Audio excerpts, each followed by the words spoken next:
તો અમદાવાદમાં 149મી રથયાત્રાને લઈને તડામાર તૈયારીઓ। આ વર્ષે દક્ષિણ ભારતીય આભૂષણમાં થશે ભગવાનના દર્શન। રથયાત્રા માટે ભગવાનના આકર્ષક વાઘા તૈયાર કરાયા। આભલા વર્ક, રેશમ વર્ક, દોરી વર્કથી ભગવાનના વાઘા તૈયાર। રાજસ્થાની ગોટા પટ્ટીના વર્કથી આકર્ષક વાઘા તૈયાર કરાયા। વાઘાના કાપડ વૃંદાવન, સુરત અને બનારસથી મંગાવાયા છે। મંગળા આરતીના સમયે રાજશાહી આભૂષણ અને વાઘામાં થશે દર્શન। રથયાત્રાના દિવસે ગુલાબી વાઘામાં ભગવાન આપશે દર્શન।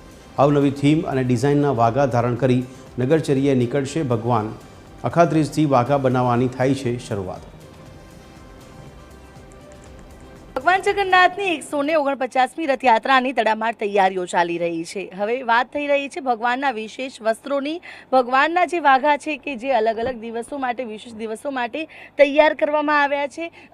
જે અખાત્રીજ કે જ્યારથી રથયાત્રાના અલગ અલગ વિધિઓનો પ્રારંભ થતો હોય છે ત્યારથી જ ભગવાનના વિશેષ વસ્ત્રો તૈયાર કરવાનો પણ પ્રારંભ થઈ જાય છે। આ દ્રશ્યોમાં જેટલા પણ ભગવાનના વસ્ત્રો દેખાય છે અલગ અલગ દિવસો માટે તૈયાર કરવામાં આવ્યા છે। જે રીતે કે આ લાલ રંગના વસ્ત્રો છે કે જે ભગવાન જે મંગળા આરતી થશે રથયાત્રાના દિવસે સવારે ત્યારે તેઓ જે આ વસ્ત્ર ધારણ કરશે।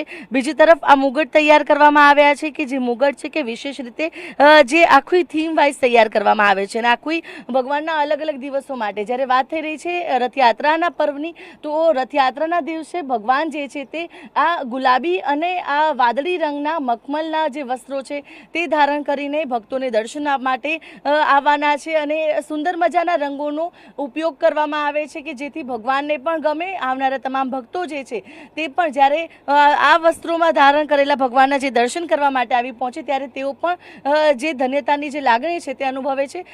સુનિલભાઈ છે કે સુનિલભાઈ વર્ષોથી આ જે ભગવાનના વસ્ત્રો તૈયાર કરવાનું કાર્ય કરે છે, તેમની સાથે વાતચીત કરીશું। સુનિલભાઈ, ભગવાનના વસ્ત્રો તૈયાર કરવાનો જે લાભો આપને મળે છે કેટલું ભાગ્યશાળી માનો છો આપ? હું તો ખૂબ કારણ કે અમારા ભાગ્યશાળી છું, કારણ કે જગતના નાથ જગન્નાથજી ભગવાનના જે વસ્તુનો આપણને સેવાનો લાભ મળે એ તો અલૌકિક લાભ, કોઈ એમની મરજી વગર તો આપણે કંઈ થાય નહીં અને એમાં આપણને થાક કંઈ પશુ કંઈ લાગતું નથી। એટલે અમે અખાત્રીજના દિવસે મુહૂર્ત કરતા હોઈએ છીએ। બનારસી સિલ્ક છે, કલકત્તી સિલ્ક છે, ગોટાપટ્ટી છે અને મહારાષ્ટ્રથી જે રીતે પ્રેરણા કરે એ રીતે અમે બધું નક્કી કરતા હોઈએ છીએ। અને એમાં પાગ આ વખતે ખાસ કરીને 7 ચોગાવાળી પણ પાગ છે અને એની અંદર જે ડાયમંડનો વર્ક છે અને આ વખતે જે આધુનિક પ્રમાણે જે છે નવું કલ્ચર તે પ્રમાણે પાનનો ઉપયોગ કરેલો છે, ગોટાપત્તી છે, પછી ડાયમંડ છે અને ટીકી વર્ક છે એ પ્રમાણે, અને ખાસ કરીને વાઘામાં આ વખતે આબલા વર્ક અને દોરી વર્ક પણ કરેલ છે। અચ્છા, જે દિવસે ભગવાન નગરચર્યા નીકળશે ત્યારે જે વસ્ત્રો ધારણ કરશે તેની શું વિશેષતાઓ છે અને કઈ રીતે આખી ડિઝાઇન તૈયાર કરાય છે? જ્યારે નગરયાત્રાએ ભગવાન નીકળતા હોય છે ત્યારે તો બધા ભક્તોનું જે નજર હોય છે ભગવાનના વસ્ત્રો ઉપર હોય છે અને ભગવાનના નજર ઉપર હોય છે। એટલે ભગવાન બધા ભક્તોનું મન મોહી લે એના માટે આપણે પણ પાગની પણ એ વિશેષતા છે કે એની અંદર ડાયમંડનો ઉપયોગ કરે છે, છોગું અને લટકણ પણ એવું છે, મન મોહી લેવું એટલે કે તારું મન મોહી લેવું લટકણ પણ લગાડેલું છે। અચ્છા, જે રીતે કેટલા દિવસથી આ તૈયારીઓ કરવામાં આવે છે અને કેટલા કારીગરો આ ભગવાનના તમામ વસ્ત્રો તૈયાર કરવામાં લાગે છે, કે કઈ રીતે ભગવાનના માટે અલગ અલગ ડિઝાઇન હોય, કાપડ હોય તે બધું નક્કી કરાય છે? નક્કી તો શું, ભગવાન જ આપણને પ્રેરણા કરતા હોય છે। આપણે એવું તો કશું કંઈ કોર્સ કરેલો છે નહીં, પણ ભગવાન જ પ્રેરણા કરતા હોય છે અને દર વર્ષે આપણે અલગ અલગ વિવિધ પ્રકારના વસ્ત્રો પણ બનાવતા હોઈએ છીએ અને એમની જે પ્રેરણા કરે એ પ્રમાણે જ આપણે બનાવતા હોઈએ છીએ। બિલકુલ, એટલે કે જે રથયાત્રાના પર્વના દિવસે ભગવાન જે વસ્ત્રો ધારણ કરશે તે આ છે કે મખમલમાં તૈયાર કરવામાં આવ્યા છે। જે કલકત્તી સિલ્ક હોય કે બેંગ્લોરી, અલગ અલગ જે મટીરિયલનો યુઝ કરવાય છે। જ્યારે આ મંગળા આરતીની અંદર પણ જે વસ્ત્રો ધારણ કરશે તે લાલ રંગના રહેવાના છે।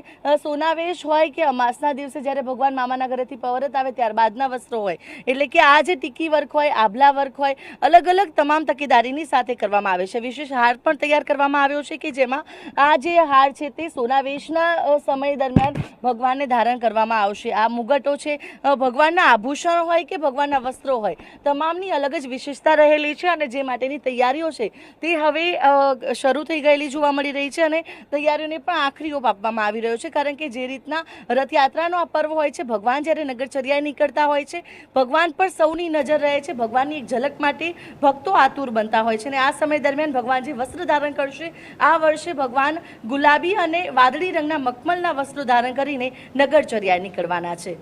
કેમેરા પર્સન નીતિન બગડા સાથે આયુષી યાજ્ઞિક, TV 13 અમદાવાદ।